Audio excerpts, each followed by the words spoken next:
So this is the third reason why I don't think you should get married to a divorced woman. It's simply because her people hurt people. Guys, somebody that has been through the trauma of a divorce, right? They're just hurt, right? They are just hurt. And chances are they are not completely healed from that hurt. They may think that they hurt, that they completely healed from the hurt, but they're really not. They're really not, right? There's always going to be something lingering, right? Because you got to understand, they share their body, their soul, their spirit with another man, right?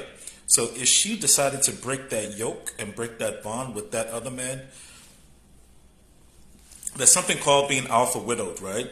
Something being alpha widowed, where no matter who the next guy is, doesn't matter. She will always remember the previous guy.